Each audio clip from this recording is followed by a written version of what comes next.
Welcome to the Hollywood in Toto podcast, the right take on entertainment. The HiT cast offers a weekly look at Hollywood from a conservative point of view. Sick of media bias infecting Hollywood headlines? Tired of stars insulting your views? HiT has your back. Now, here's your host, Christian Toto.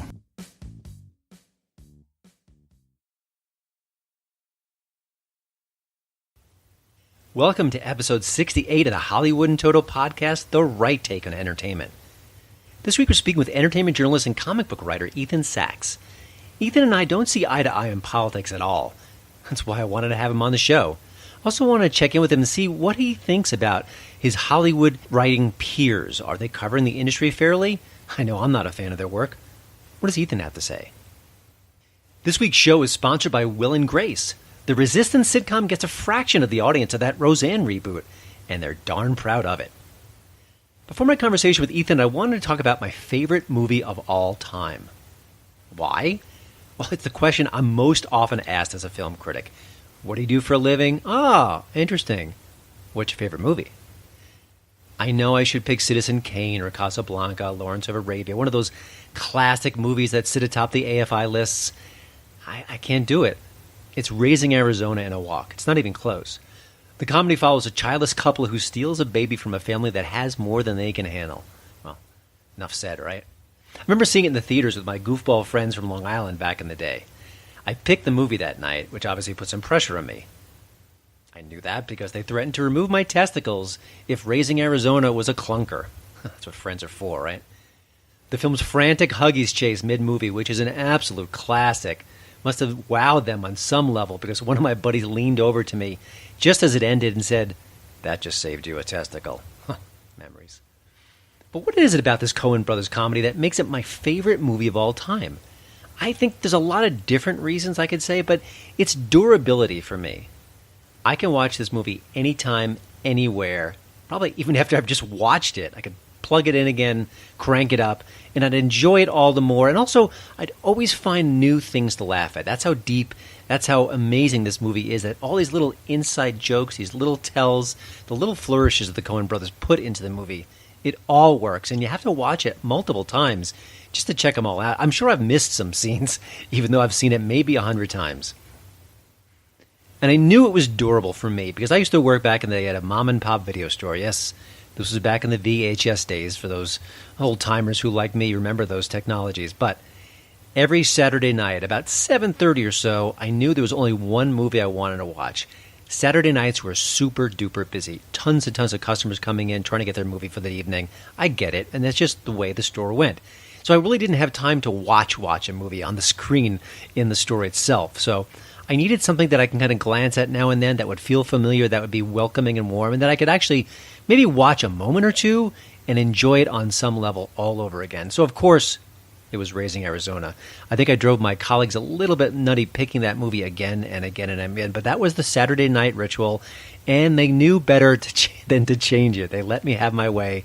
And every Saturday night, it's what I heard in the background as I was rushing down the corridor trying to get those cassette tapes to the customers, and especially that yodel music, that so crazy soundtrack. It was just perfect for the madness of a Saturday night rush. I'll never forget it. I almost wish I could be back there and just have one more shift, but oh well. Now you can stream it, download it, buy it, any way you please.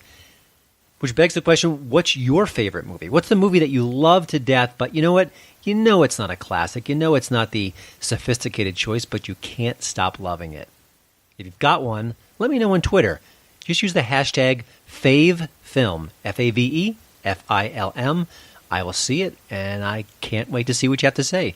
I suspect that Raising Arizona might be one of them. Don't touch that dial. You're listening to my daddy's podcast. Here's the celebrity tweet of the week.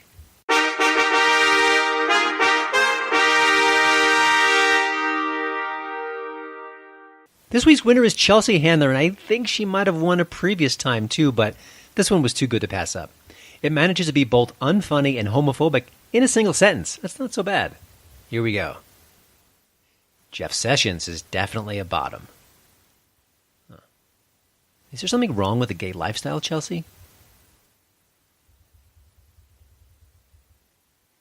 My hit tip of the week is Veronica. The Spanish import sounds pretty familiar on the surface. A teen girl tries her hand at the Ouija board, and, well, she summons something pretty sinister, and it won't go away. But it's the execution that really is first-rate here and got my attention. The story follows a teenager who's left to take care of her sisters and her younger brother. Mom is super busy, single mom, just doesn't have the time, she's out working, and that burden falls on this young girl. Now, that's a lot of weight to handle, and it's the weight of the situation that makes this more important.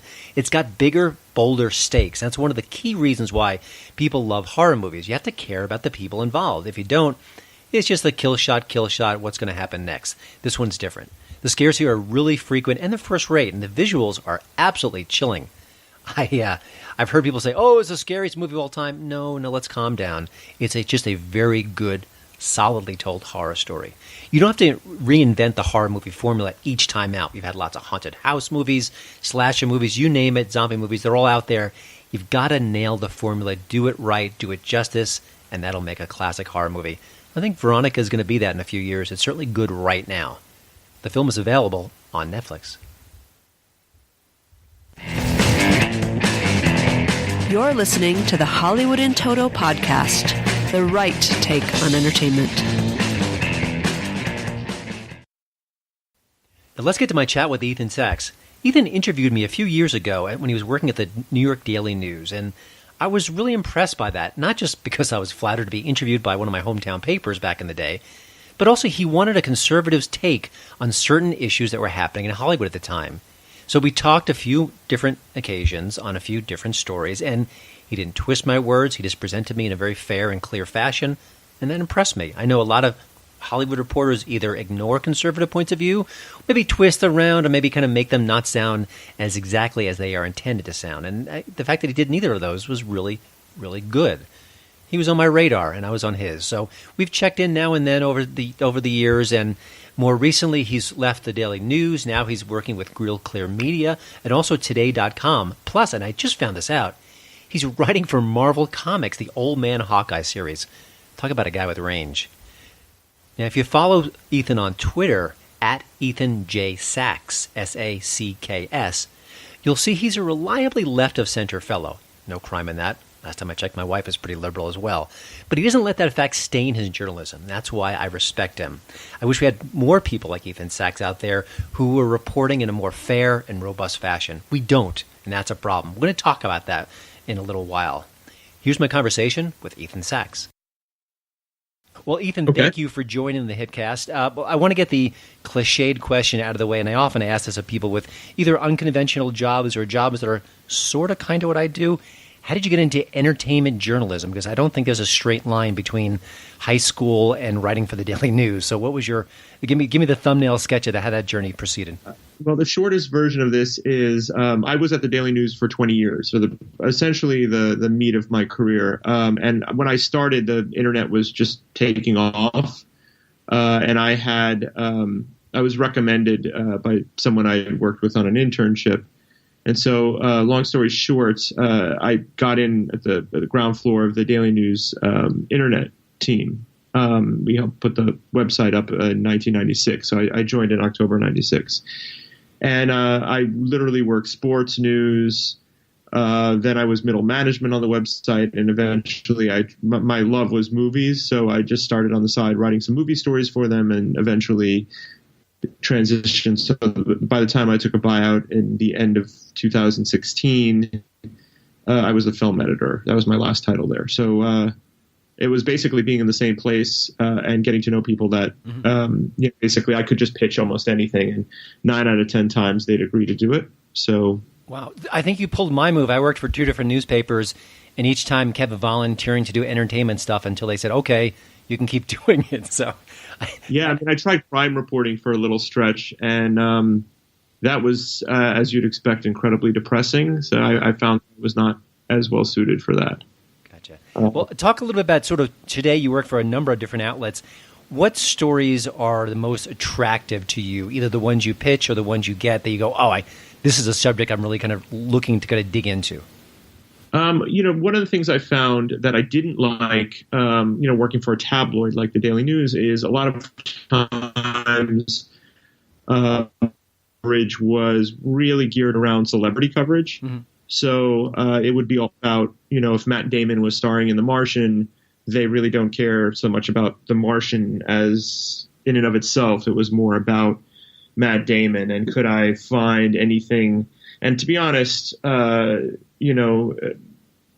backlash or whatever tangentially aside, he's not really someone who gets any kind of scandalous, is fairly tame. So that was like kind of blood from a stone trying to figure out a gossipy thing about that, just as an example. And that was not my cup of tea at all. I mean, I really did not like that.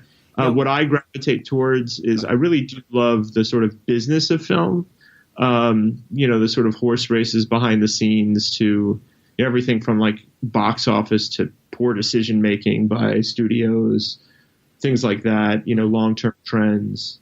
I don't know why. I mean, but that's always interested me. Gotcha.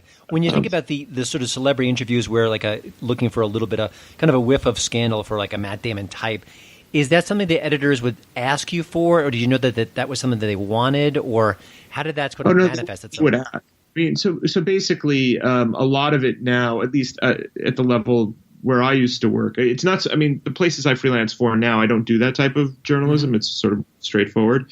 So it's definitely I can now pick and choose, and a lot of the outlets that I've, Real Clear Media doesn't care about that. Today.com doesn't care about that. NBC News doesn't really care about that. They sort of, it's more sort of straight laced. But, when I worked for a tabloid, tabloids are what they are. Mm-hmm. It was definitely like, well, if we put this story on the web, are people going to click on it? So then it became, you're basically measured entirely on traffic. I mean, that's the way of media as a whole, or to overgeneralize. That's the way of a lot of media places. So, a lot of times, especially in entertainment journalism, it would be about, well, what's going to get the most traffic. So sensational, coverage, things like that. Mm-hmm. The decision making is definitely going to be something that they want to give the best chance of, the non-cynical way of saying is they want as many people to read it as possible, but really, they're sort of measuring traffic as a measure of worth. Mm-hmm. All right. Now you've interviewed a lot of celebrities. I'm assuming both on the phone and in person. Is that right? Yes. Now I'll throw you one of my celebrity stories, and you can kind of maybe give one or two, and they don't have to be negative. I'm just kind of curious, sure. Just to preface it, get your mind thinking. What are the more intriguing ones? And here's one from me. I interviewed Christian Slater, and I went with a very attractive photographer who was working my newspaper. And Christian was flirting with her the whole time that we were talking. So we're in this room together. He's answering my questions and kind of making eyes at the photographer, which obviously comes to mind when I think about kind of odd celebrity moments. But from your perspective, did anyone surprise you? Maybe they had more depth than you realized. It was goofier. It was just unlike anything you anticipated. Anything that comes to mind? Well, there's some that I've been very fond of. I love Tom Hanks. He was just as kind of down to earth as I hoped. But then, I grew up, I idolized certain actors, and like one of them was Robert De Niro. And, he's an actor, but he was a very hard to sort of pull out interview, like a lot of yes, no, clearly he didn't want to be there. So that kind of, I try to be level-headed going into these things, but that one I had so much hope for that kind of hurt. So those are sort of opposite, ends of in terms of just ease of interviewing them, I guess. I found Christian Bale interesting because I've interviewed him probably 4 times, I think, and 2 of the times were just fantastic. He was just engaged, and one time I talked to him at a bar before the official press day, like the night before. And, I had like an hour with him, and he was just so on and so, and then another time, he's very quiet and almost shy, and it was like hard to pull things out. So, a lot of times it depends when you get someone to. So for example,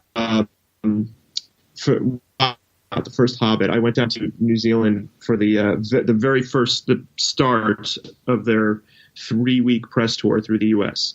Through the world, and I was Martin Freeman's very first interview, and he was just great. He was funny and he was energetic and all that kind of stuff. And then I talked to some people who talked to him in New York, I think 2 weeks later, and he was not. He was kind of easily annoyed. But at that point, he probably had gone through, hundreds of interviews at that point. And so, a lot of times it depends when you get them. Yeah.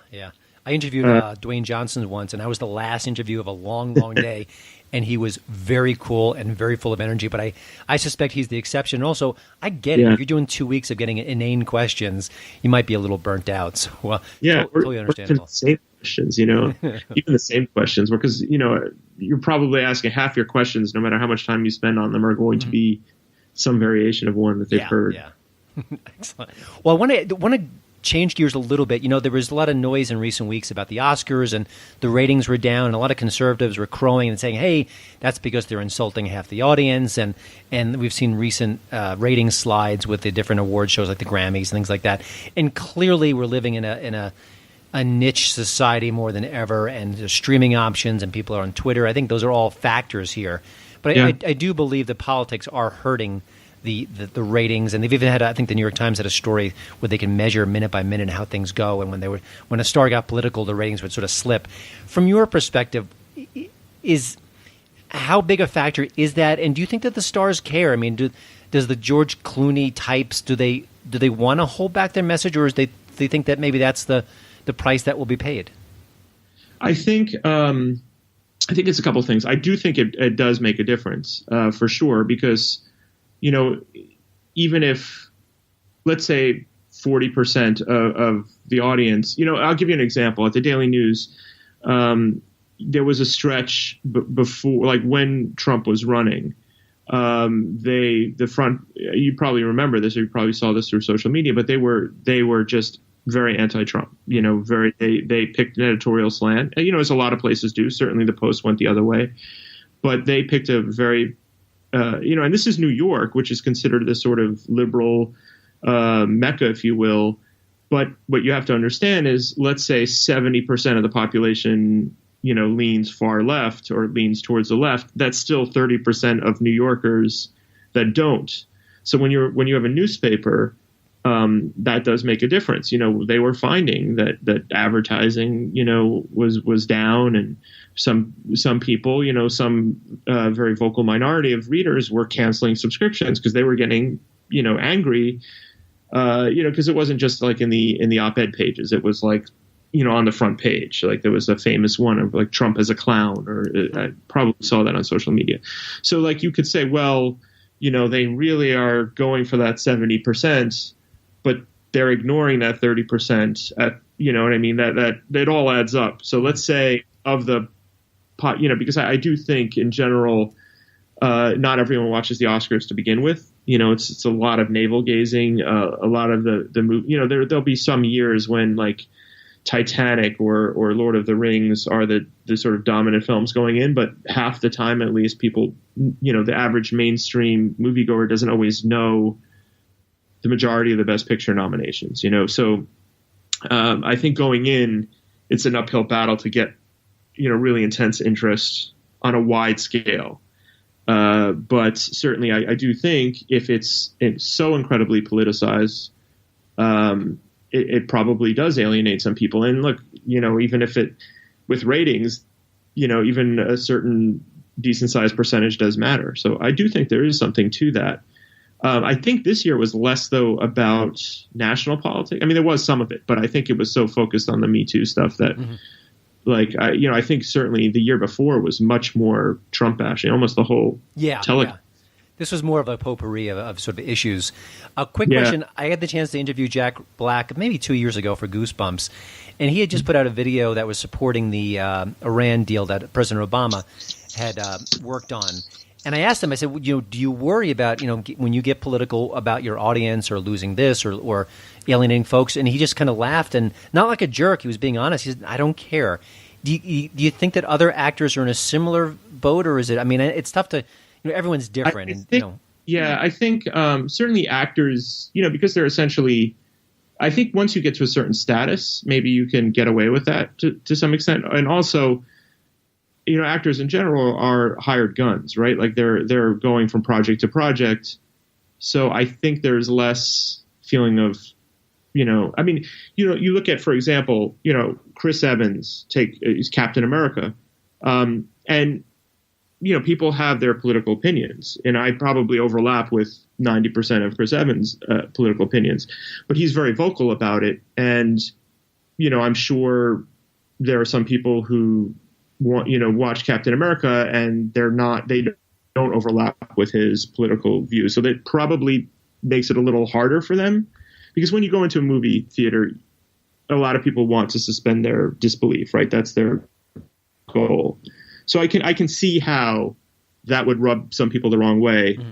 But then you have to ask, like, if he can, if he feels like he wants to voice his political opinions, what's stopping him? Like, why shouldn't he? Any more than, say, a country music performer who's very, very pro-right will get up on stage and say that. And, and I personally feel, that's one of the beauties of this country, is that everyone can voice those opinions.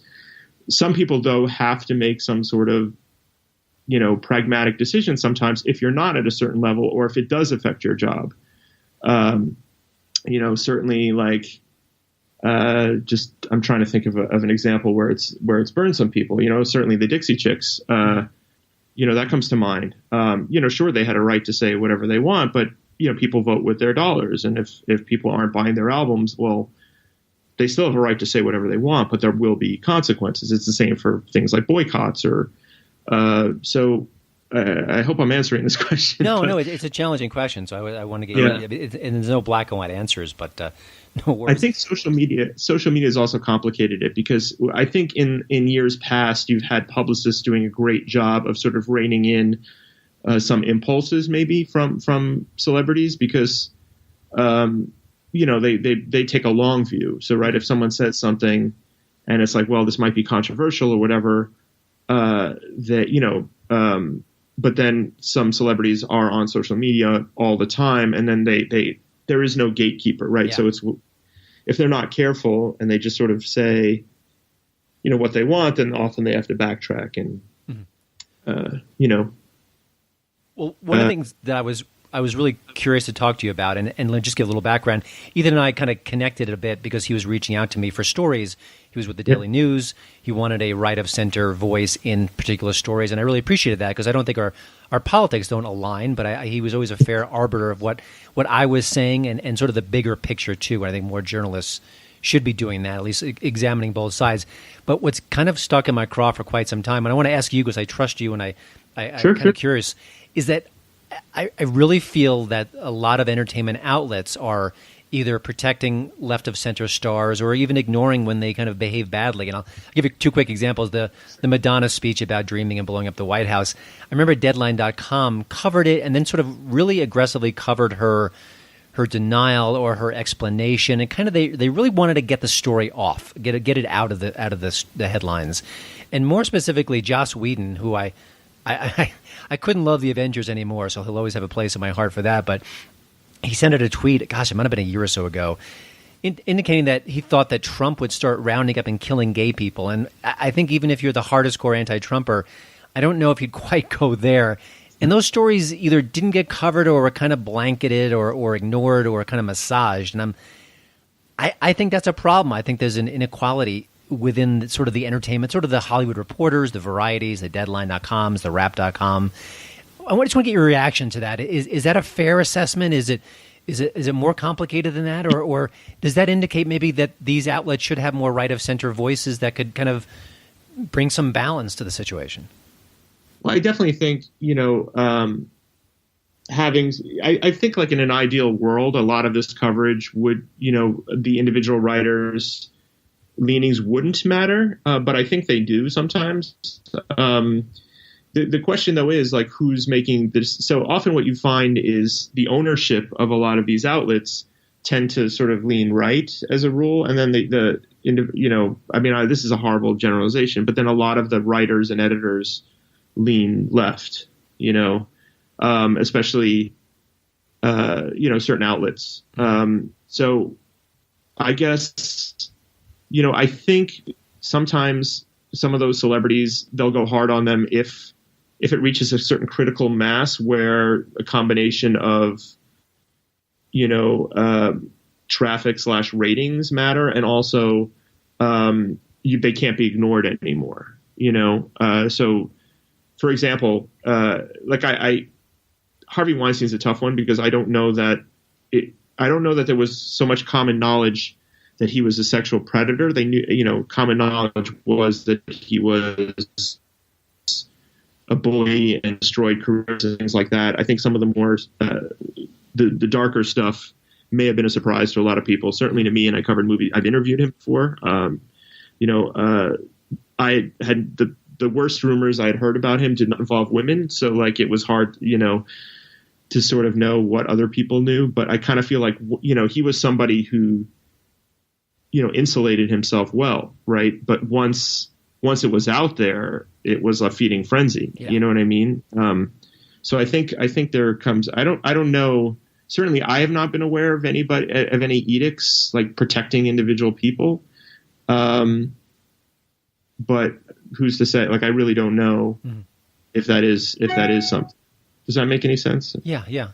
I mean, it's tough to. I just want to get your feedback on it because it's you only are one person working for different outlets, and like I said, you are among the more fair people that I've seen covering entertainment. So it's I'm not even directly at you. I just want to kind of get your 2 cents. I can tell you real quick that at all of the outlets I've worked for, no one has ever told me something is off limits or go easy on. I mean, if anything, I've heard the other way where it's like, I literally had one editor. I won't say the name of the editor or the name of the celebrity. It's like, I don't like this person. Like the editor's long gone, but you should really, the gloves should be off kind of thing.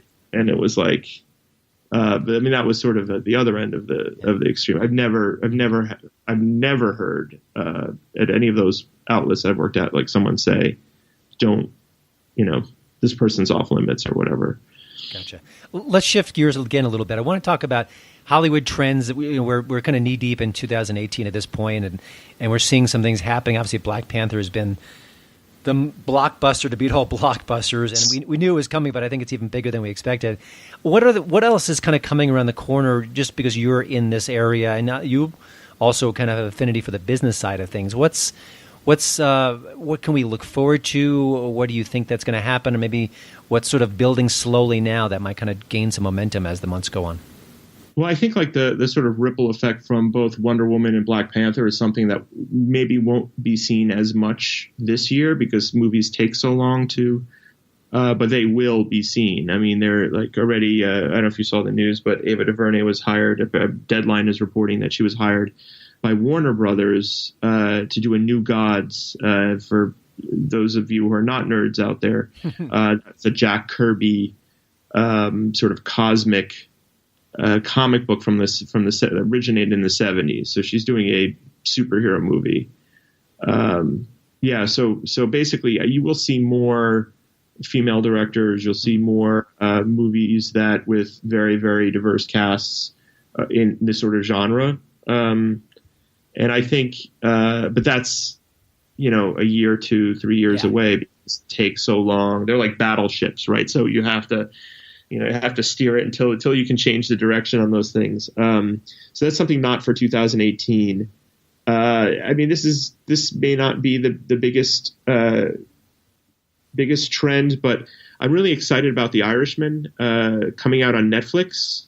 I kind of feel like a lot of the Netflix movies were sort of smaller prestige movies, but this, Scorsese and that cast, I kind of feel like this is now it's really the 800-pound gorilla, for better or worse. A lot of people don't those kind of movies being Netflix movies because the sort of the church of the movie theater and wanting to see it on a 50-foot screen and with people on their cell phones behind you or whatever the magic is. I do love the theater, but I think it is a major milestone for Netflix. Yeah, it kind of reminds me of when Kevin Spacey joined House of Cards. That was a major break, and then this is another one when you have a Scorsese going to the small screen in a way. I think that's another part of the evolution. So it's happening quicker than I think any of us anticipated.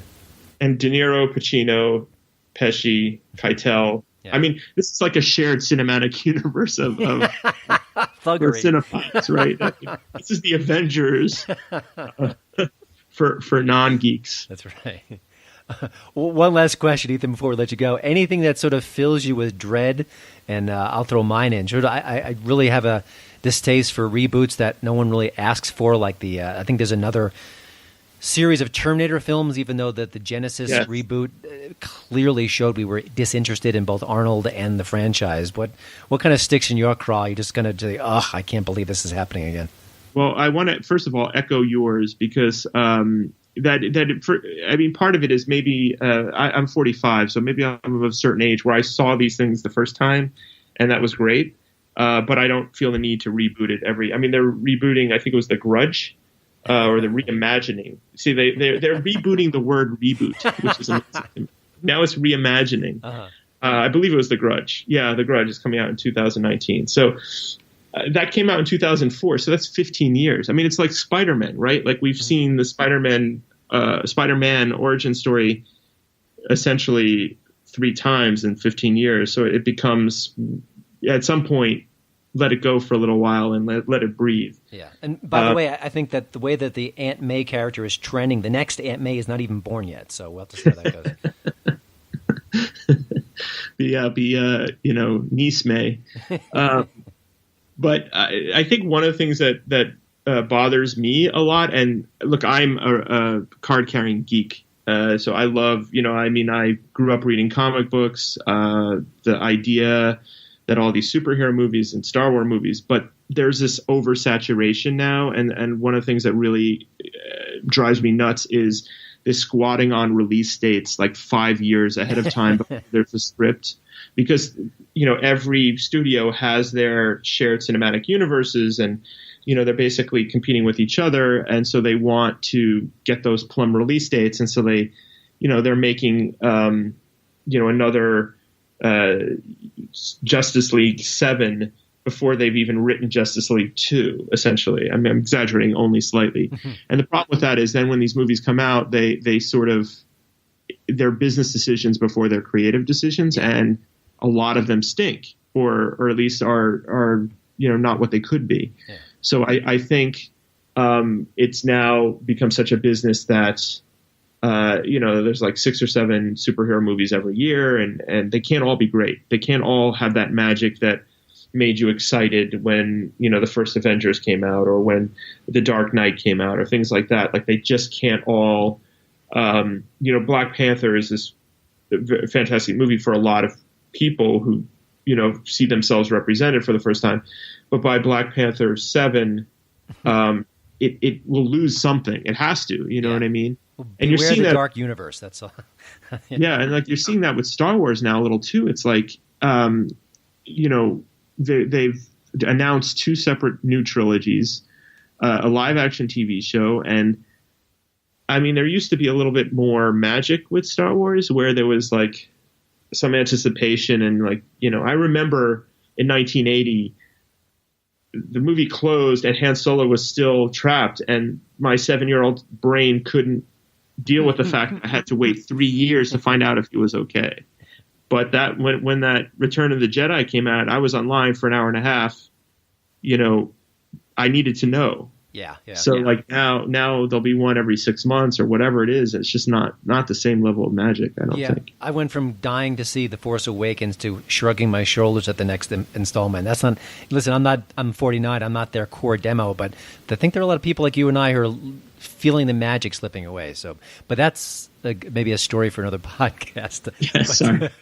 Well, thank you, Ethan, for joining the HitCast this time. My pleasure. If you ever want to reimagine or reboot this conversation, that's right. Well, there'll be a new word by the time we figure out how to talk again, so don't worry about that. But you can find Ethan's work at realclearmediatoday.com, NBC News, And more recently, Old Man Hawkeye has shifted into Marvel comic writing. Congratulations on that move. And that's I grew up wanting to be a Marvel illustrator. That did not happen, but you've gotten much closer to the dream. So congratulations on that.